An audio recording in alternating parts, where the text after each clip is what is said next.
भारत के एक सर्वे ने चीन अमेरिका की चीखें निकाल दी हैं, क्योंकि भारत की समुद्री ताकत में धमाकेदार इजाफा हो गया है। जहां भारत की तट रेखा में एक झटके में करीब 48% का उछाल आया है।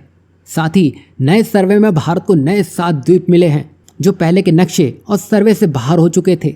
मतलब जो चीन ये सोच बैठा था कि भारत की तट रेखा सिर्फ 7,516 किलोमीटर में सिमट चुकी है, अब वो बढ़कर 11,998 किलोमीटर के आंकड़े को ही पार कर चुकी है। जहां आपको सालों से बताया जा रहा है कि भारत की तट रेखा करीब 7,516 किलोमीटर लंबी है, लेकिन हाल ही में एक हाईटेक सर्वे ने चौंकाने वाला खुलासा कर दिया है। अब यही दूरी बढ़कर 11,098 किलोमीटर तक हो चुकी है, यानी करीब 3,582 किलोमीटर की छलांग, लगभग 48% की बढ़ोतरी। अब सवाल उठता है, क्या हमने कोई सीमा लांघ ली है या किसी देश की जमीन ही छीन ली है? ऐसा बिल्कुल भी नहीं है, बल्कि ये वो हिस्से हैं जो पहले हमारे थे, लेकिन पुराने समय की नीति तकनीकों के कारण ऑफिशियल रिकॉर्ड में ही नहीं शामिल किए गए।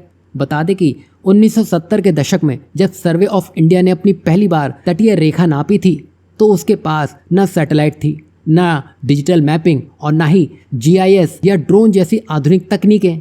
नतीजा क्या हुआ? सैकड़ों द्वीप छूट गए, सकरे खाड़ी क्षेत्र और जटिल समुद्री मोड़ सरकारी नक्शे से ही गायब हो गए। जहां भारत ये सब छोड़ने में लगा था, उसके उलट चीन अपने साउथ चाइना सी में आर्टिफिशियल द्वीप खड़े करने में लगा था, यानी कि जमीन को समंदर से ही बाहर निकालने में लगा था। वहां वो रनवे बना रहा है, एयर बेसेस और मिलिट्री पोस्ट खड़ी कर रहा है।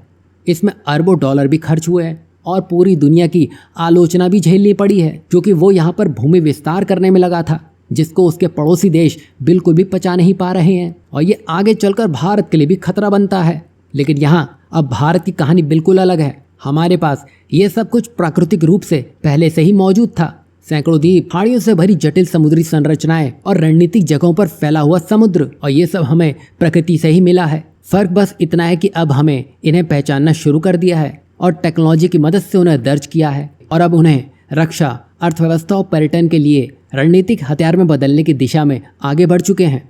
अब कुछ द्वीप ऐसे भी हैं जो अंडमान निकोबार या लक्षद्वीप के आसपास स्थित हैं, जो भारत की रणनीतिक उपस्थिति को और मजबूत करेंगे। वहीं अगर हम सुरक्षा की बात करें, तो जब हमें अपने समुद्री क्षेत्र की सही जानकारी होगी, तभी हम उसे बेहतर ढंग से सुरक्षित कर पाएंगे और नेवी की तैनाती की जा सकेगी। समुद्री निगरानी और तटीय सुरक्षा पहले से कई गुना मजबूत हो सकेगी। वहीं इन सब में खास बात यह रही कि गुजरात इस विस्तार का सबसे बड़ा पात्र बना है, जहां उसकी तटरेखा लगभग 2 गुनी होकर 2,340 किलोमीटर तक हो चुकी है।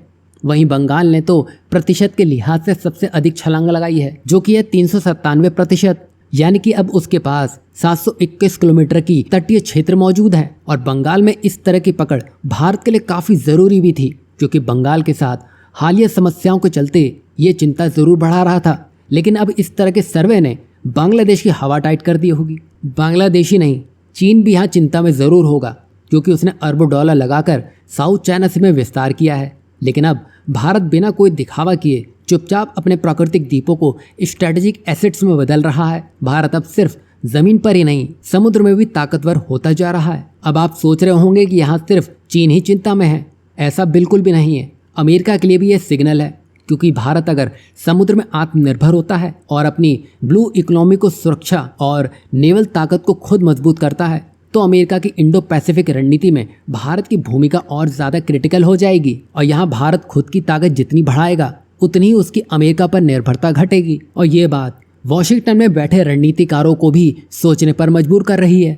ऐसा इसलिए भी है क्योंकि भारत ने हाल ही में नए युद्धपोत और पनडुब्बियां अपने बेड़े में शामिल की है, और आने वाले समय में उनकी संख्या भी बढ़ाने वाला है। यही नहीं, अब भारत अपनी पुरानी गलतियों से सीख लेकर आने वाले हर 10 सालों में अपनी कोस्ट लाइन का दोबारा सर्वे करेगा, ताकि कोई इलाका ना छूटे और हर द्वीप या खाड़ी को नेशनल इंटरेस्ट के हिसाब से स्ट्रैटेजिकली यूज किया जा सके। अब यहाँ आपको क्या लगता है?